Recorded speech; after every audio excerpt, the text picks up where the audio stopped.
Welcome back to our channel. Today, we're diving into one of the most shocking and unsettling stories from the Bible. The tale from Judges 19 is not for the faint-hearted. It's a story filled with betrayal, violence, and a powerful message that still resonates today. So, grab a seat and get ready as we unravel the chilling events of Judges 19. The book of Judges is part of the Old Testament and is a historical book that includes stories from Deuteronomy, Joshua, Samuel, and Kings. It was likely written around 550 BCE during the Babylonian exile. The judges in this book were charismatic leaders who helped free Israel from foreign domination after they conquered Canaan, the promised land. The events in Judges happened between the death of Joshua and the rise of Samuel and Saul, roughly between 1400 and 1000 BCE. This period was marked by a cycle of turning away from God, facing oppression, and then being delivered. The Israelites repeatedly turned away from God, embraced the gods and practices of the Canaanites, and faced consequences for their disobedience. Despite their repeated failings, God continually delivered them due to his compassion and faithfulness to his promises. During this time, Israel was a loose confederation of tribes without a central government. Each tribe operated independently, often leading to internal conflicts and moral decay. The phrase, "everyone did what was right in his own eyes," Judges chapter 21, verse 25, captures the chaotic and lawless nature of this era. The Levite. The Levite is a man from the hills of Ephraim.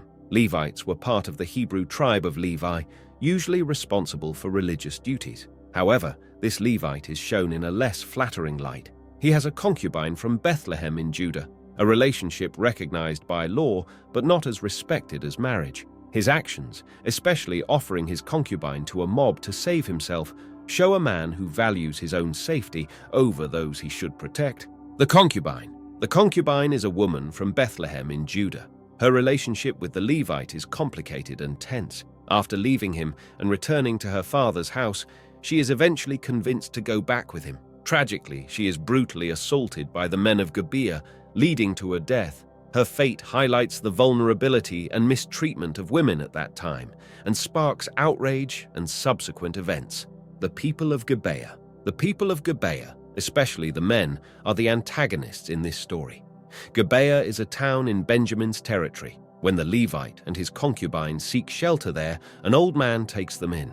However, the men of Gibeah surround the house, demanding the Levite be brought out to be abused. Instead, the Levite offers his concubine, who is then assaulted all night, leading to her death. Their actions reflect the moral decay of the time and trigger a civil war within Israel. The journey begins. The story starts with a Levite from the hills of Ephraim who goes to Bethlehem in Judah to bring back his concubine.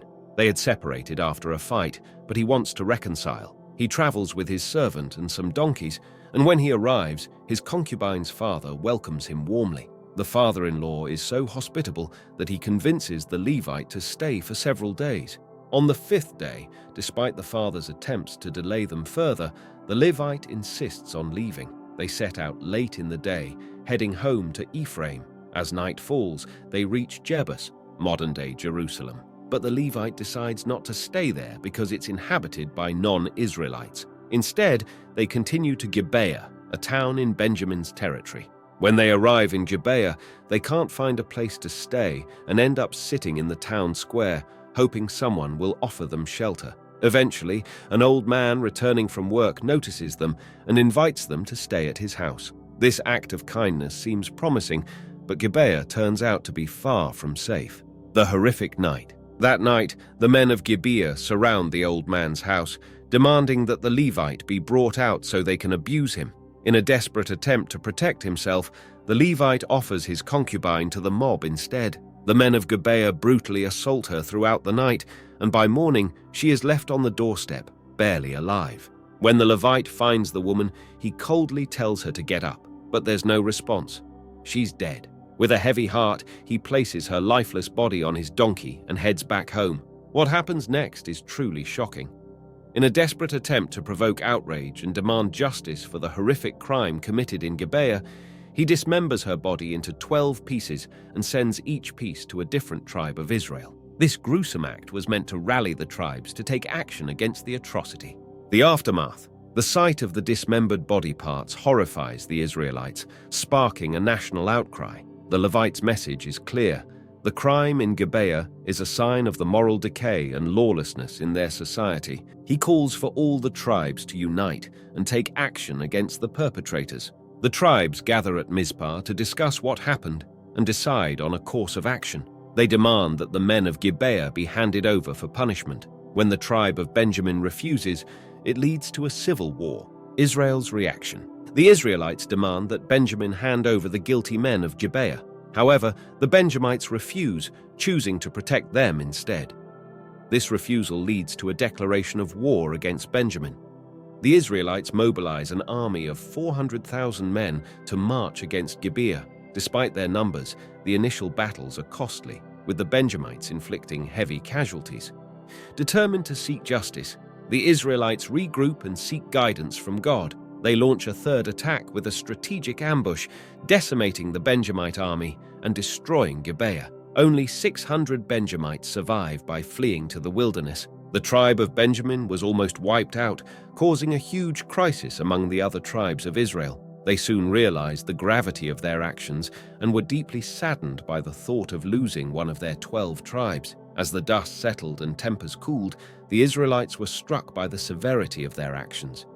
The prospect of losing one of their own tribes was a somber wake-up call, highlighting the fragile unity that held them together. The tribes of Israel were deeply grieved by the potential loss, a sentiment that permeated through the community, leading to a period of national mourning and reflection.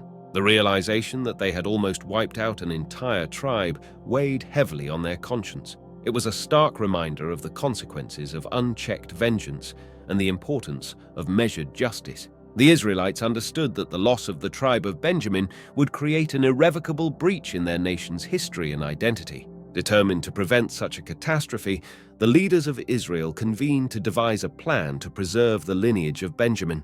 They recognized that for the tribe to survive and thrive, it was essential to integrate them back into the fabric of Israelite society. The plan they formulated was unconventional, but necessary under the circumstances. They decided to find wives for the remaining Benjamite men, ensuring that the tribe would not vanish from the annals of history. This plan, however, was not without its challenges. It required careful consideration and navigation of the existing laws and customs. The Israelites had previously sworn not to give their daughters to the Benjamites, which complicated the situation further. Nevertheless, their commitment to the survival of Benjamin led them to explore all possible avenues. The solution they arrived at was a blend of ingenuity and adherence to their oaths. During an annual festival in Shiloh, the Israelites instructed the Benjamite men to find their brides among the women who came to participate in the dances. This allowed the Benjamites to rebuild their tribe while the other Israelites could maintain their vows. The story of the tribe of Benjamin is a powerful narrative of redemption, resilience, and the complex dynamics of communal relationships. It serves as a historical lesson on the consequences of internecine conflicts and the lengths to which a society will go to rectify its mistakes and preserve its heritage. This is a reminder of how crucial unity, forgiveness, and our shared duty to protect our communities are. The tribe of Benjamin's close call with extinction is a moving part of our history that still speaks to us, even after all these years. Thank you for joining us on this deep dive into one of the most shocking and unsettling stories from the Bible. If you found this video thought-provoking, please give it a thumbs up and share it with others who might be interested. We'd love to hear your thoughts and reflections in the comments below.